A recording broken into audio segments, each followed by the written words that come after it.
Today, Writers & Company begins a special 10-part series called Voices from a New Europe. Late last spring, I went to 4 countries, Spain, France, Germany, and Italy, to talk to writers, cultural thinkers, journalists, and academics.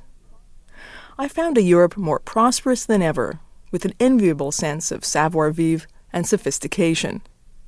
And while I didn't exactly feel like one of Henry James's ingenues in the face of a cynical old culture, I did feel that age and experience, a sense of history, is more present. In obvious ways, like the architecture, but also in a capacity to take a long view. You'll hear more about this in upcoming weeks. This afternoon, I'd like to launch the series with the distinguished literary critic, writer, and thinker, George Steiner, a quintessentially European man. He speaks a dozen languages. He grew up in Paris. In 1941, his family escaped to America, where he finished his education. Then George Steiner taught at the Sorbonne, Chicago, Harvard, Oxford, Princeton, Cambridge, and Geneva. George Steiner is chief literary critic at The New Yorker, but he's known especially for his passionate lectures and grand theories. His terrain isn't simply literature, but the nature of the universe, the political systems that dominate our lives, the philosophy that affects our thinking.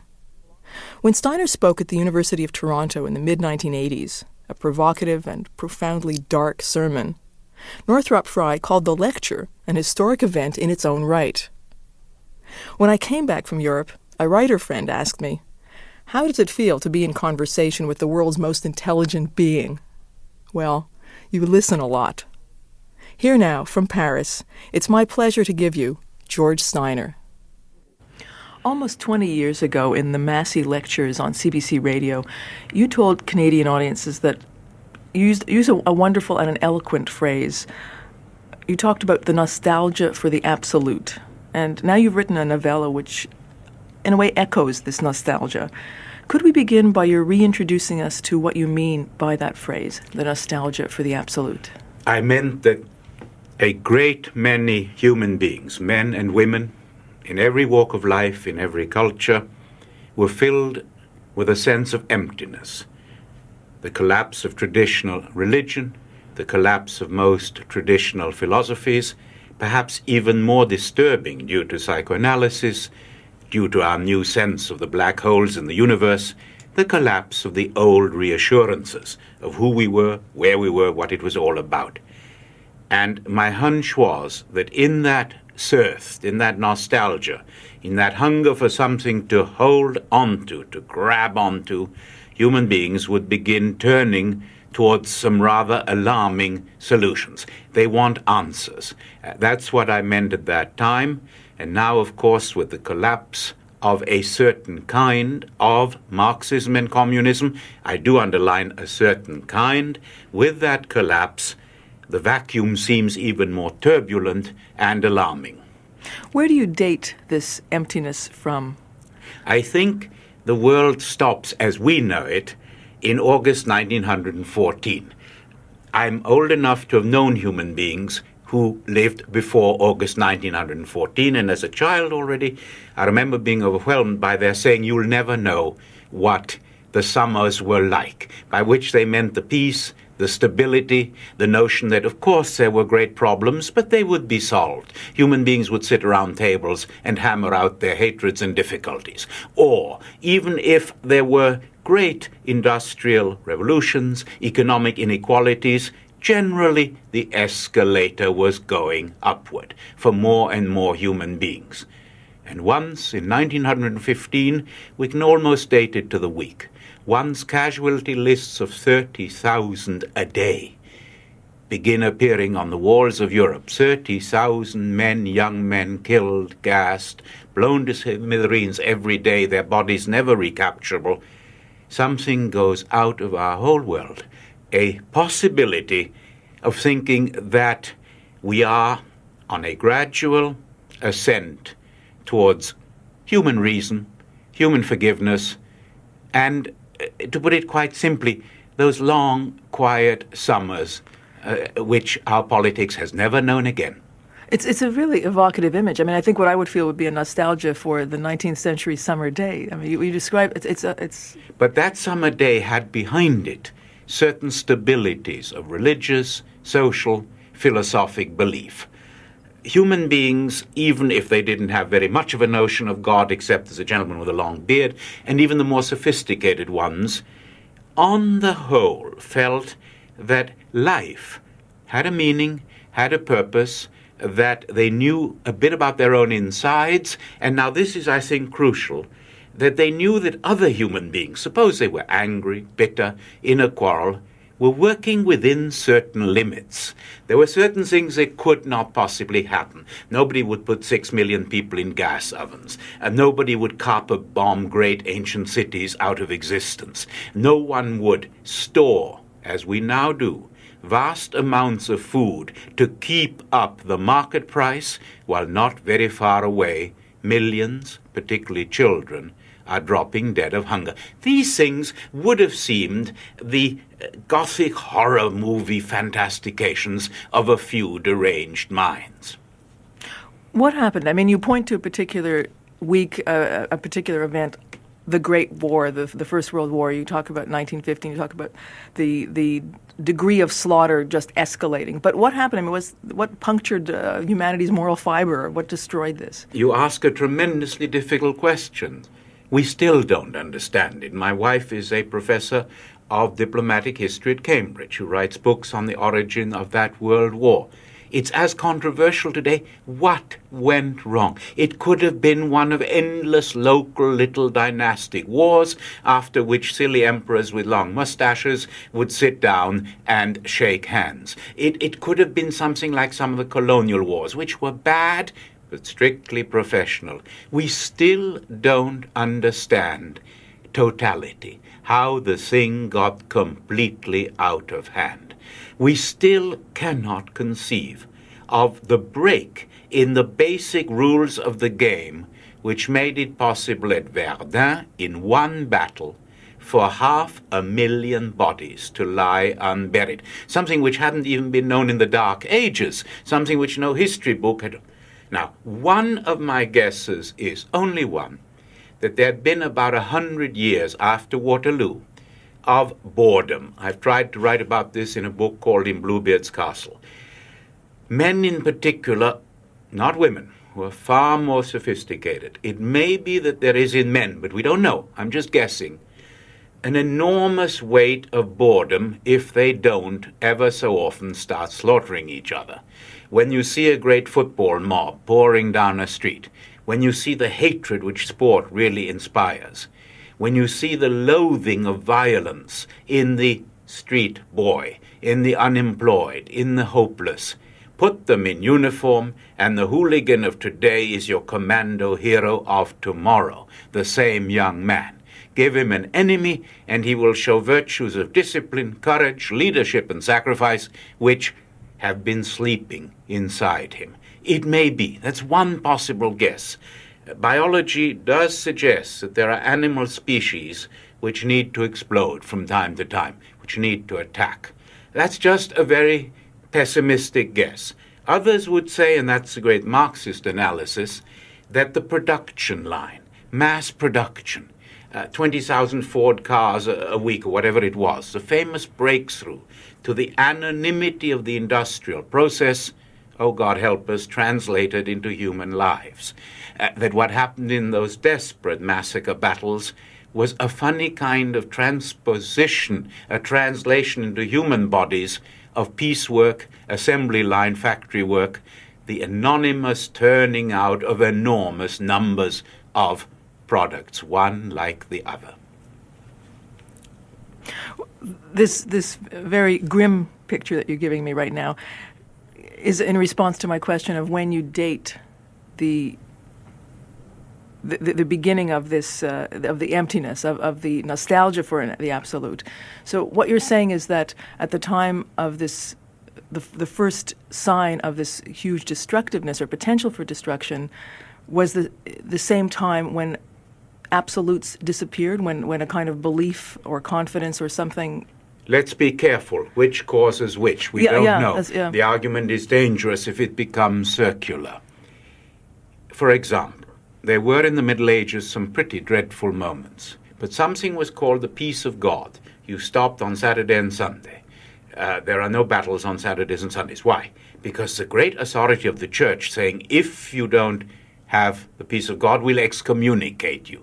Nobody, once God is dead, once the churches have become the weak social organs they are, the great weapon of punishment, of threat from above, had lost all its force.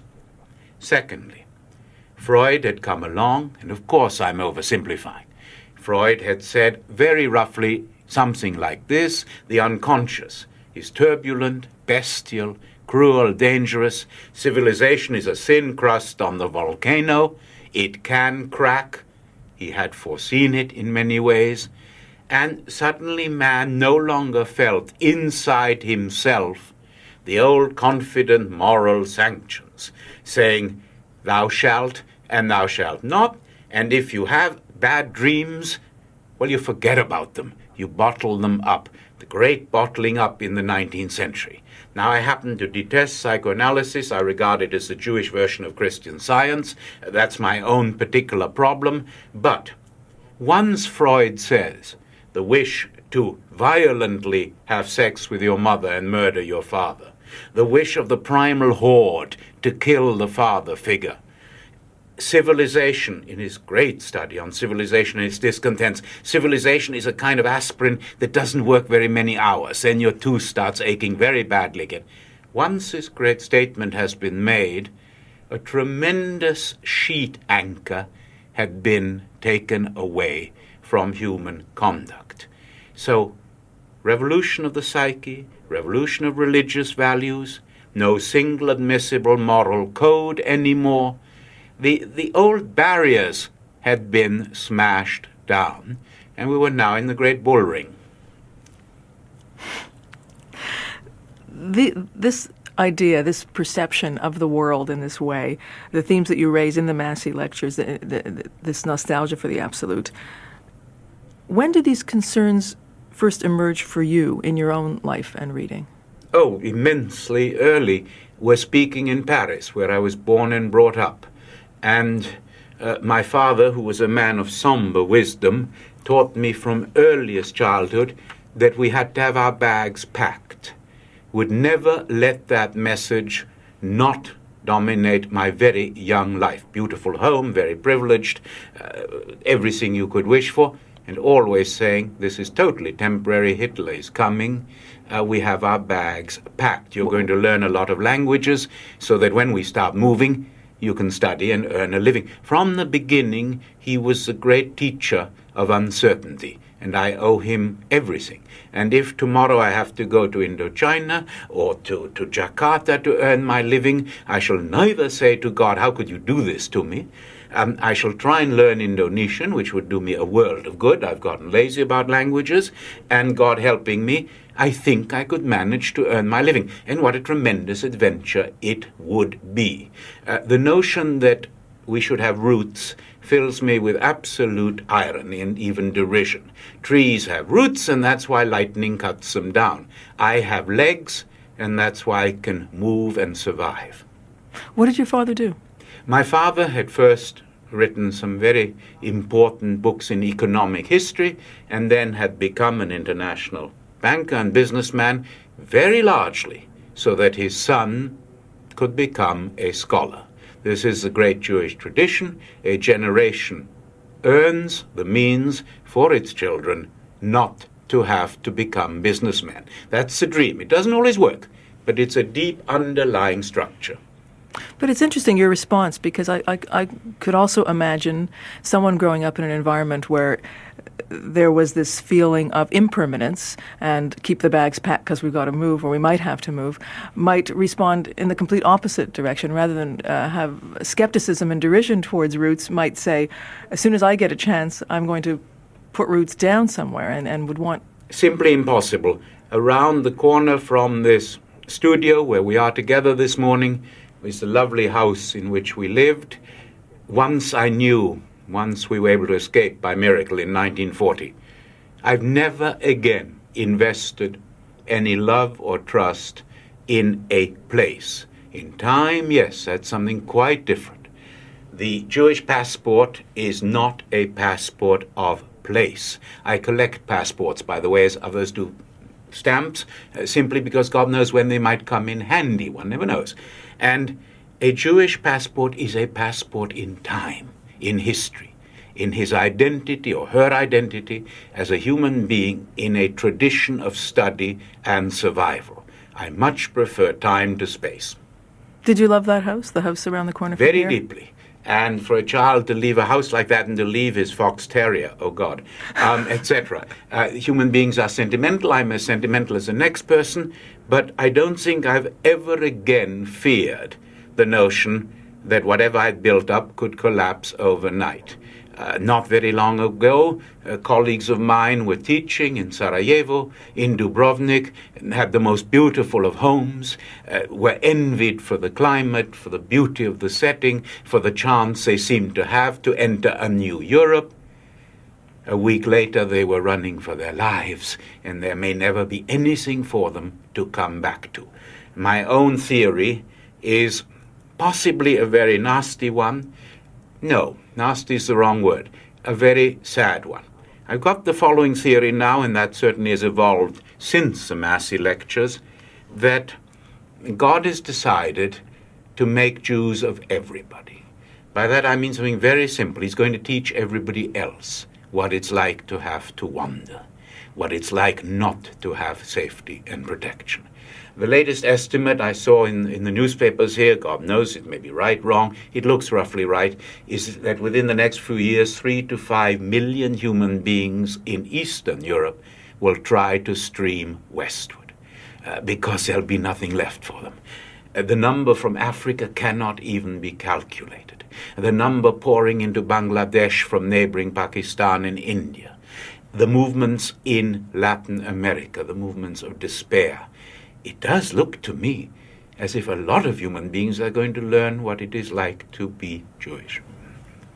To be refugees. That's right. I mean it as a shorthand. Yes. Refugees, hunted people, people who have to learn languages to survive, people who have to relearn jobs, ways of life. Well, it's pretty awful, but it's a lot of fun, too. Well, I see, even as you're saying this, there's a kind of glint in your eye that suggests some, can I say, satisfaction in this? Not satisfaction, but pride in human adaptability. We're cats. We do tend to fall on our feet as they toss us off the balcony. We turn over and we give a big meow, and then we do tend to land on our feet and start hunting mice.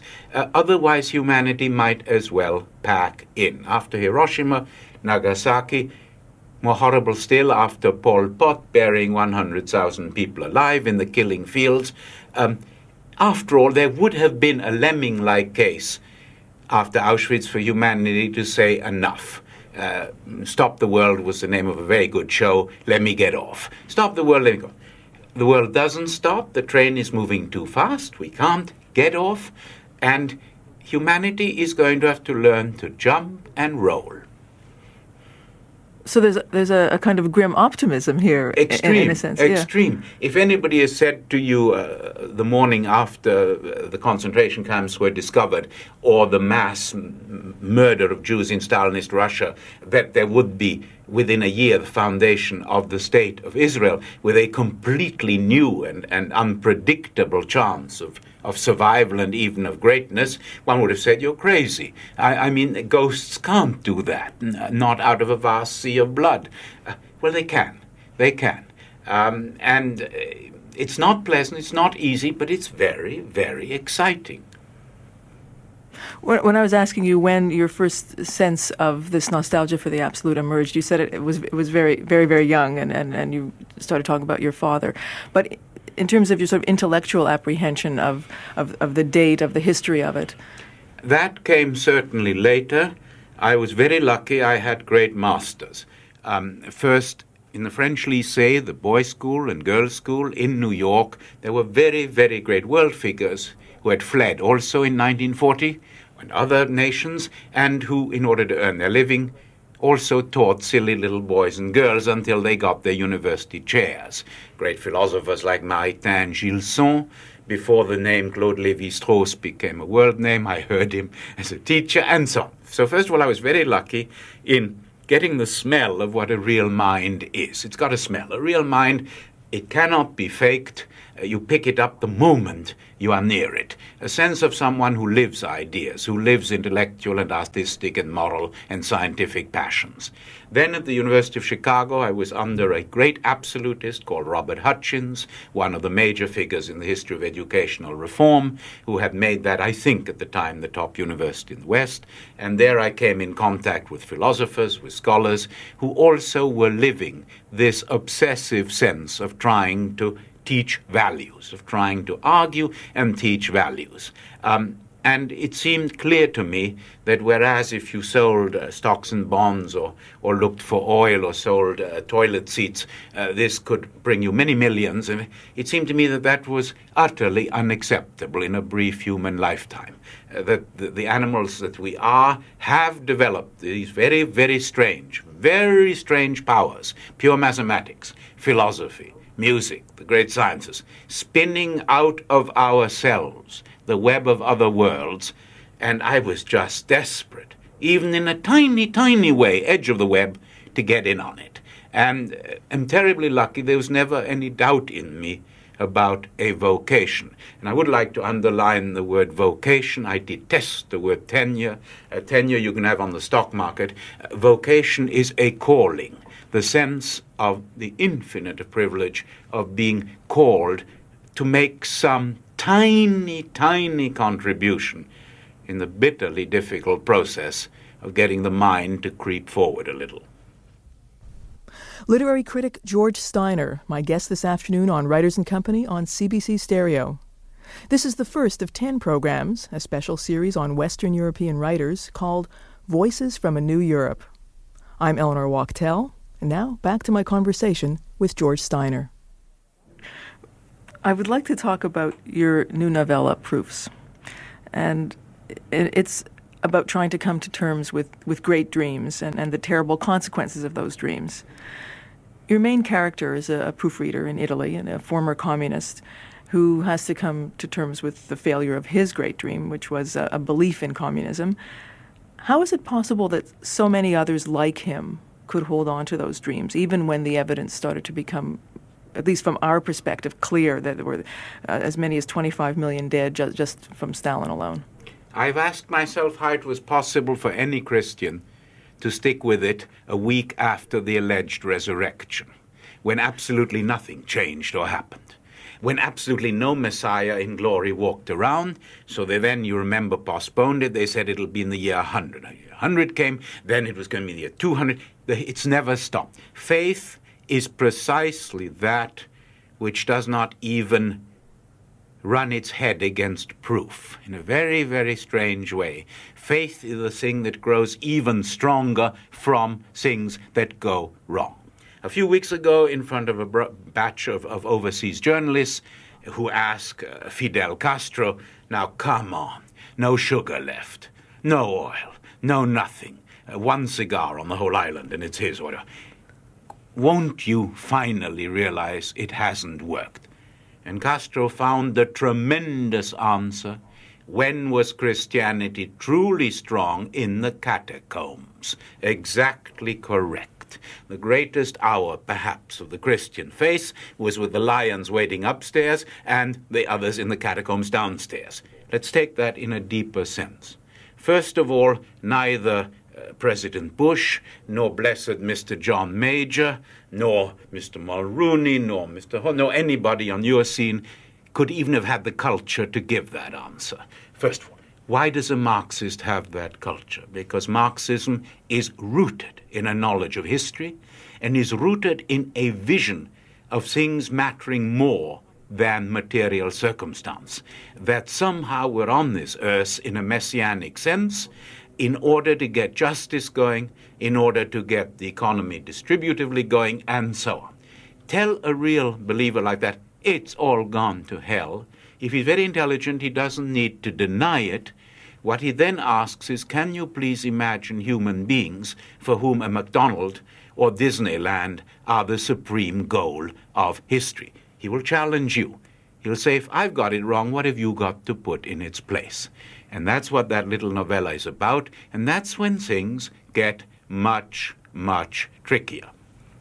But it's interesting because you're saying that Marxism is a question of faith rather than materialism, and the way, no. The materialist instruments of a genuine Marxism.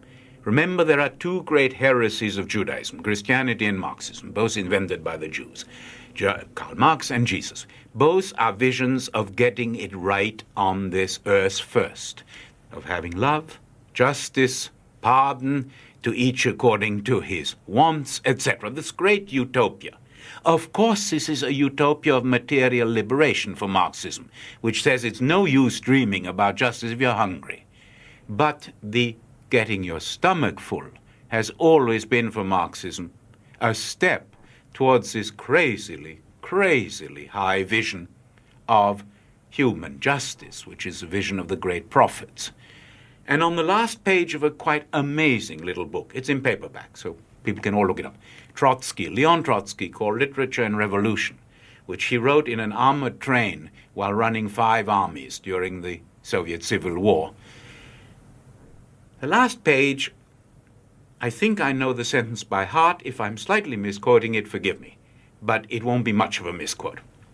He says, the day will come when ordinary men and women, the two of us here at this table, ordinary men and women, will think of, and he gives 3 names, Leonardo, Shakespeare, and Goethe, as the foothills in front of the mountains which they will climb. Now, you may say that's lunatic. Fine. I prefer that lunacy infinitely to the day will come when there will be a McDonald's at every street corner, when there will be a Disney World for every single human being to take his holiday in. The really difficult question is the one the socialists have always asked, isn't there a third way? Isn't there? And there I must confess I'm very, very skeptical. Have you tried to, surely that's something that you have put your mind to trying to uncover, because the first way and the second way haven't worked very well, as you elaborate very articulately in this book. The first way ended us in the Gulag. The second, it seems to me, is ending us in a vast detergent culture of subliteracy. And what I would like to say about certain Canadian problems would make it impossible for this program to be beamed out, but that's a naughty footnote. So other way... Tell me what? What would you say? Well, the collapse of your academic culture in so many ways. The University of Toronto I knew one time, and the universities now, etc. But may I say that with a gentle, worried smile and not with anything dogmatic. It would be perfectly insolent of me to be dogmatic, but I think we all know what I'm talking about. The second way says to human beings, reach your mean average. It's a phrase that's in the little novel, and I'm playing on the word mean. It's pretty mean, that average. What these messianic visions said was, be better than yourselves. Try to stretch yourself by the top of your gripping fingers onto the ledge and pull yourself upward. To which we answer, 90% of humanity say, you have no right to ask this of us, leave us in peace. And what I see ahead, and I mean I'll say something about England, about Great Britain, is a television saturation through satellite television, which will be the great Valium, the tranquilizer of the 21st century, when in a 4-day working week, or even they're speaking of a 3.5-day working week, human beings will lounge in front of that thing and live their surrogate dreams and their visions.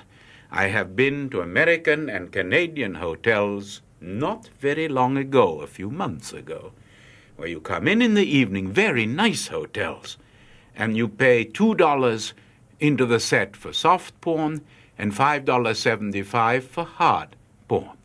And my vision of the businessman, and perhaps not only the businessman, of almost everybody in the rooms around me, coming in from their work, coming in from whatever, and settling down in front of that, is a kind of contempt for humanity is involved here, which may be less of a horrible contempt than Mr. Stalin's, but I want to leave the question open, is it altogether a less damaging contempt? Just leave the question open. Well, at the center of your novella Proofs is a debate that articulates some of these issues that you're talking about now. It's a debate between the Italian proofreader and a politically engaged priest. And it's really an argument about capitalism and communism, about on the one, it seems to be about which is better, but in fact it ends up being which is relatively less destructive, and the balance is pretty devastating on both sides. The starting points are different. The argument is that for Marx, as you put it, every beggar is a prince of possibility, and that's where you're talking about the overestimation of humankind in the communist dream or ideal. The American way is, as you put it, it views man as a pack snarling for luxuries and grunting at the trough. If you do a body count, which perhaps is that the way to do a final evaluation? No, and I'm not a fool. I know the price, the unacceptable cost in human lives and suffering of the great totalitarian visions. The other cost is immense, too. I don't only mean the riots in Los Angeles a few days ago or weeks ago. I don't mean that. I mean saying to human beings that when you get your second icebox or your second car or your better television, you have reached the summit of your potentialities. Or if you get the raise, or if your shares go up. I mean when hope becomes a market product, when it can be packaged and when there is a ceiling. If I'm wrong, I have to be wrong because I'm a teacher. All my writing, my whole life, everything I do, and this is radically Jewish, grows out of teaching. And what does a teacher do? He crams down the throats of other people things they don't want to swallow. That's the very definition of a teacher. If he's successful, a tiny number of them, instead of spitting it out as soon as they get out of the room, the dentist, when you clear your teeth, will swallow it and it'll start growing inside them. And they'll say, it didn't taste awfully good and it was very hard to get down, but I'm beginning to grow. Something. That's a miracle. And it doesn't happen very often. Teachers, if they're tremendously lucky in a long lifetime, will have given to half a dozen other people this mysterious cancer of hope, this devouring addiction to thinking we can do better. I have no illusions on that. But let's be very careful. We believed that with the collapse of absolutism, of tyranny, such things as censorship, suppression would grow less menacing in our liberal world. But there is a censorship of the market, which is now stronger than ever. Money talks. Money doesn't only talk, it screams. Tomorrow evening, as this happens, pure coincidence, the BBC is televising an exchange between myself and the leading French woman, philosopher, psychoanalyst, the famous Julie Kristeva. Madame Kristeva flew to London with immense courtesy some weeks ago to discuss this novella and the previous book, Real Presences.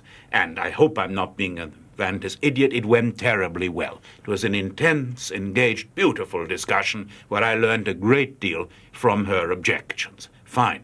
BBC, very excited, writes me a letter. This is really a classic. I open the newspaper where we have our television guides. It's going out at midnight tomorrow. It's going out at midnight. The contempt is total on the part of those who schedule programs, who know what sells, and for whom there's only one God called ratings. The contempt for the life of the mind is total.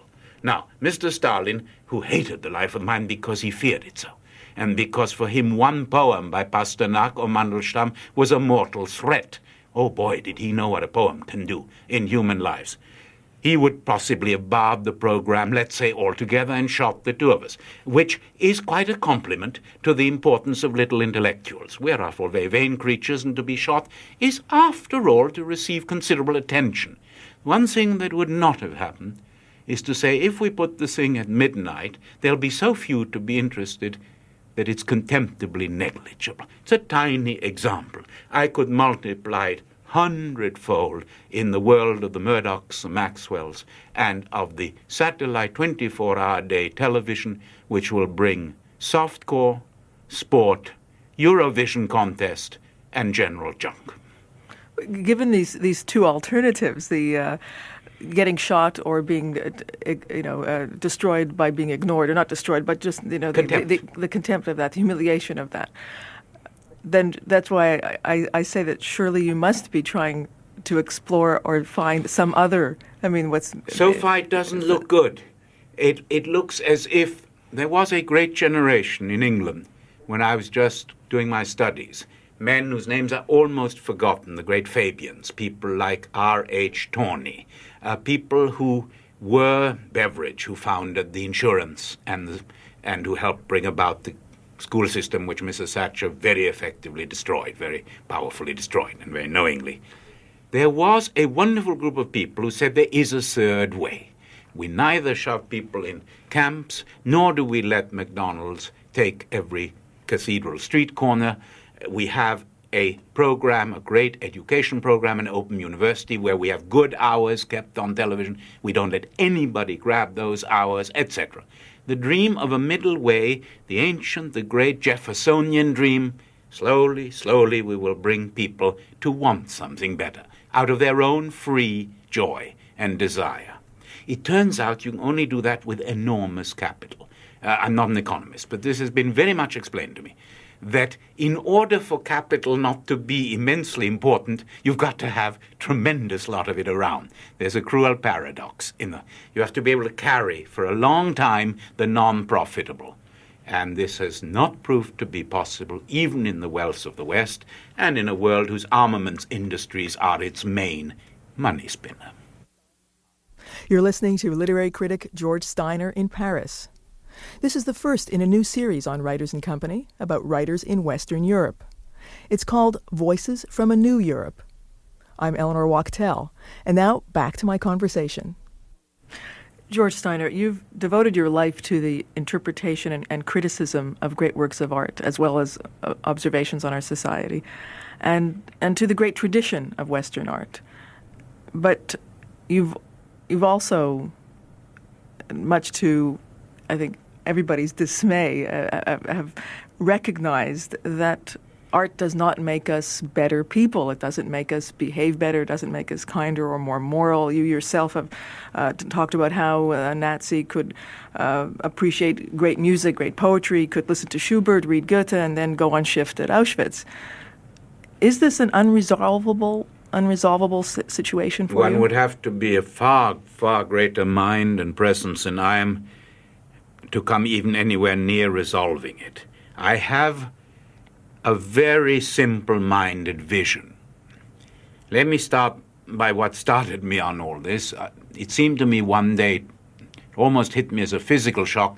You remember there were stories, you're much too young to remember, there were terrible stories of people screaming in the street outside a New York skyscraper or apartment house for help, and nobody moved. And when the people were interviewed and studied, a number of them had been watching drama on television. In fact, a good play, very powerful play. And it seemed to me that if you had spent your day, as I do, or my students, let's say, reading King Lear, then the scream of Cordelia and of Lear in his agony and of Gloucester blinded would make the scream in the street inaudible to you. That something was happening to focus all the powers of your empathy, your imagination, your sensibility, because it was more real on the page or in the drama screen, or that the music you were listening to wrapped you in its power, and the scream in the street seemed oddly unreal, that the real shift that had happened was that the real thing was unreal and the fiction immensely powerful. And this I found many psychologists agreed with, many theoreticians of education, many great artists who take pride in it, who say what I've created is more real, more powerful, more lasting. It'll involve you much more deeply than the messy, ugly, noisy little everyday. But isn't reading Lear supposed to enhance your empathy? Well, this is what isn't certain.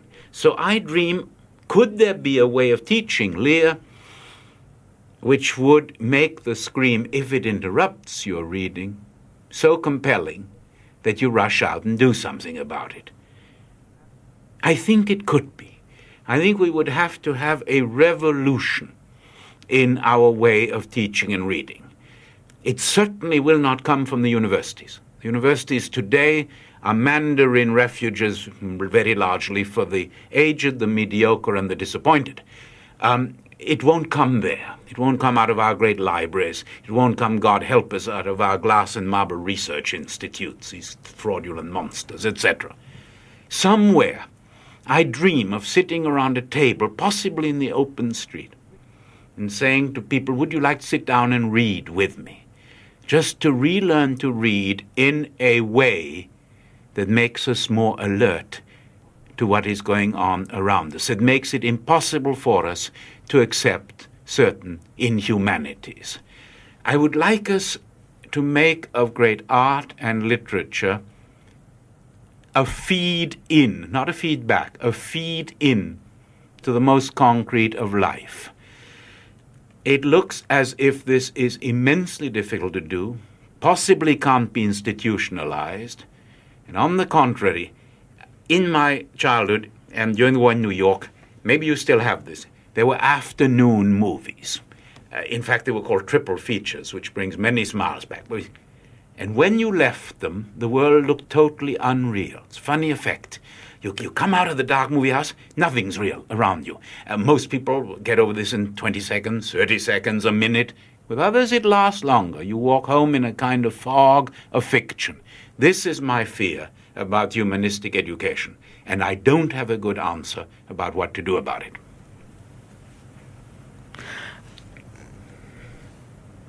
But in a way, what you're saying is that the vividness of the fiction or the art is more powerful than the reality. But what seems even more appalling is that it doesn't simply blind you to the reality, but that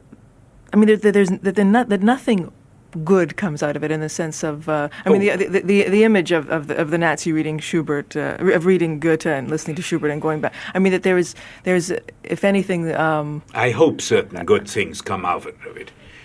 It is obvious that the violence, the torture in very high art, in Lear, in Oedipus, in the brothers Karamazov of Dostoevsky, is of an order of imaginative difficulty and seriousness and demands of your mind and nerves homework to grasp it. I hope that the picture of suffering, the picture of cruelty and injustice in the very great art and philosophic thought, because it makes you work hard, because it invites you to say yes, but, and to rethink, does, but over a long period, and with a lot of luck, make you, I hope, a little less capable of certain translations into action. But I say I hope, I do not know. If I didn't have some kind of Jeffersonian hope or dream, I couldn't teach.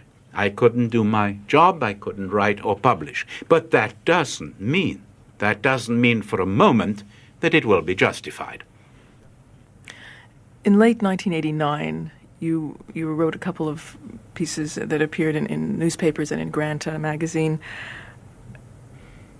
which looked at really what was an explosion of hope at the time, and the end of totalitarian communism. And you wrote that nobody could have predicted such an explosion. Does that give you hope? Let me first qualify that.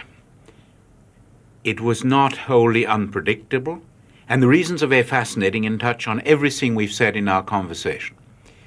I was sometimes a guest professor in East Germany, at the Humboldt University in East Berlin. And one day, something quite stunning was explained to me. I came across the expression, the Dallas line, D-A-L-L-A-S. So I said, what is it? It's a line 411 kilometers east of Berlin where you can pick up Dallas from your senders. And those who live beyond get slight extra pay so that they can buy the video cassettes. I really looked into this. Once I heard this, I said, you've had it. It's all over with. I don't care how many divisions are sitting on top of you. That's it. It'll come tomorrow or the day after. I could not have foreseen, nor did anybody, the fantastic speed and ease of that explosion. Does that give one great hope? Oh, what hope it would have given me if the crowds pouring across those walls, or still pouring across symbolically, would say, look, there's lots we want from you, and we're immensely grateful for the supermarket, and we do want our children to have holidays anytime they want, and if we want to travel to Hawaii, we want to earn enough. But the bookstores we had, the theaters, the operas, the academic excellence, the things you have let go cheap, we want to bring. Now come and learn also from us. And as you know, that simply hasn't happened. So the hope is one, a boundless gratitude for the diminution of suffering and of political violence, and a kind of great sadness at them selling themselves so short. What about in Western Europe, now that there's talk of European integration or the new Europe or Europe 92, is there any hope there? Is there a sense that, you who has looked at the wars and destructiveness that have taken place in this continent, is there a sense that there might be a new, saner arrangement for a continent that has suffered? At the time when Yugoslavia is massacring each other, at a time when the Basques are blowing up more Spaniards than ever, at a time when British governments don't even have the clue of the shadow of a clue what to do about the daily murders in Ireland, the notion of a united Europe, there, dear old Mrs. Thatcher, is right on. It's perfectly grotesque. What is blazing is tribalism, is a kind of ethnic hatred on the African scale. Now why? This, I think, is not a trivial reason. Think of that great man, Winston Churchill. Winston Churchill was one human man. He was very extraordinary. But he had your and my chance of a lifespan, though he got old, but still normal. He starts as a young, what was called subaltern, that's a junior officer, in a battle called Omdurman in the wars of the Sudan, waving a saber and riding a horse. Now, roughly, the metal of the saber apart, Homer could have described that battle and would have known what was going on. The same man is shown the first hydrogen bomb when he's still prime minister. Certain kinds of liberal historians like to say time always moved fast. Oh, the hell it did. This is something of a completely different scale. From a Homeric battle to the hydrogen bomb. In this unutterably bewildering world, human beings are grabbing on to their village, their language, their little bit of ethnic terrain, and what gives you the glue to paste your own totally mediocre personality together? It's to hate the other one, the one who's different from you, the loathing of the other. Can this be overcome? Europe's paralysis in the face of the Balkan disaster seems to me a very ominous lesson. It looks as if we're heading for not only virulent nationalism, that's even too big a unit, regionalism. I would almost say the word doesn't exist, villagism, if there was a word like villagism, hatred of the people down the road. Will this pass? I'm not a prophet. I'm not a clairvoyant. I'm not a dowser. If it doesn't, we will tear each other to bits. That's quite clear. Acting against this are the great forces of multinational greed. Great economic profit depends on crossing borders, employing people in great multinational corporations, telling them to get along with each other, and speaking a kind of Anglo-Canadian, American pidgin language, the Esperanto of the market, which should, after all, act as a bit of a detergent over the violence of these hatreds. It's very finely balanced at the moment. I believe I could name to you a dozen places in which the next explosion could come in Europe. It's going to be touch and go. For the New World, it looks better, but let's be very careful. America is building a 1,000-mile electrified fence along the Rio Grande to try and keep out the tide of Mexican and other Latin American immigrants, the wetbacks, the illegal immigrants, who have only one thought: to swim, crawl, run to the new El Dorado. So the Berlin Wall comes down, and we're building one of the biggest fences in history on the American-Mexican border. Human beings are really not very nice animals. Oh, we had gotten to a place where I thought there was a feeling of I guess more excitement. Well, excitement, is that the best we can pull Excitement, from this? elation is terribly fascinating. Hegel, somewhere, the great German philosopher, somewhere has a wonderful remark, an aside about given the choice between salvation and paradise and the morning newspaper, he'd choose the morning newspaper. Now, the depths of that remark is the fascination of the world and the fascination of being alive in the morning and finding out what's going on. That's very, very powerful. It really does counterbalance despair. It's just so enormously interesting to try and to be alive. Oh no, that's definitely upbeat, but upbeat of a very strange kind. We all know that disasters excite us just no end. They also sell newspapers. George Steiner, it's fascinating and really a privilege to talk to you. Thank you so much for coming in. Well, thank you from the heart. George Steiner in Paris. Proofs and Three Parables is available in paperback from Faber and Faber.